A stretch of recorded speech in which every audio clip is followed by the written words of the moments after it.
Welcome to fresh சமையல். நாம் daily Navaratri ஸ்பெஷலாக ஒவ்வொரு வகையான சுண்டல் அவிச்சு ஷூட்டிங் போட்டுகிட்டே இருக்கிறோம். இன்னைக்கு நான் பண்ண போகிறது ராஜ்மா சுண்டல். ராஜ்மாவை நல்லா ஒரு 7 to 8 மணி நேரம் ஊற வச்சுக்கிட்டேன். ஊற வச்சுட்டு அதெல்லாம் நல்லா தண்ணியில் கழுவிட்டு குக்கரில் போட்டுக்கிறேன்.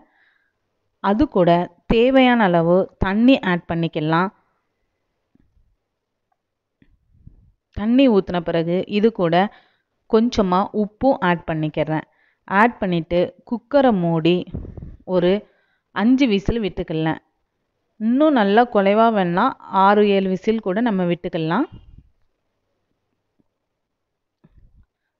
அது அவிஞ்ச பிறகு இப்போ தாளிப்பு ரெடி பண்ணிக்கலாம். கடாயில் 2 ஸ்பூன் அளவுக்கு எண்ணெய் விட்டுக்கிறேன்.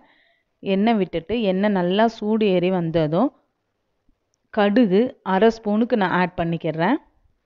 கடுகு வெடித்ததும் அது கூட கருவேப்பிலை ஆட் பண்ணிக்கலாம்.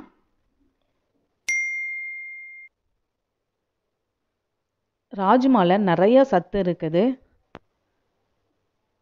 நம்மளுக்கு அந்த சோயா பீன்ஸ் கிடைக்காத டைமில் இந்த மாதிரி வாங்கி ஊற வச்சு அவிச்சு சாப்பிட்டுக்கலாம். கிரேவியாக செஞ்சுக்கலாம்.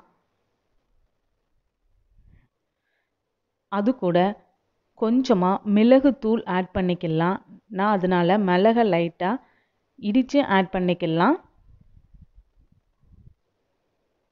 கொஞ்சம் காரம் பிடிச்சி சாப்பிட்றதுக்கு டேஸ்ட்டாக இருக்கும்.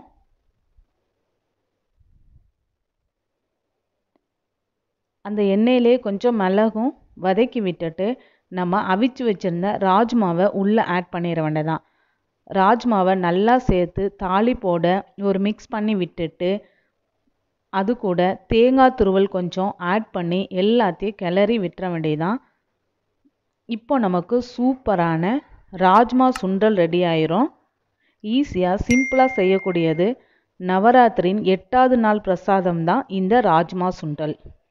எங்களுடைய சேனல் உங்களுக்கு பிடிச்சிருந்துச்சுன்னா லைக் பண்ணுங்கள், ஷேர் பண்ணுங்கள், சப்ஸ்கிரைப் பண்ணுங்கள்.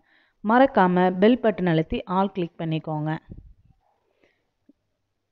கொஞ்சமாக லாஸ்ட்டில் கடலைப்பருப்பு, துவரம்பருப்பு, வத்தல் திரிச்ச பொடியும் ஆட் பண்ணி விட்டுக்கிறேன்.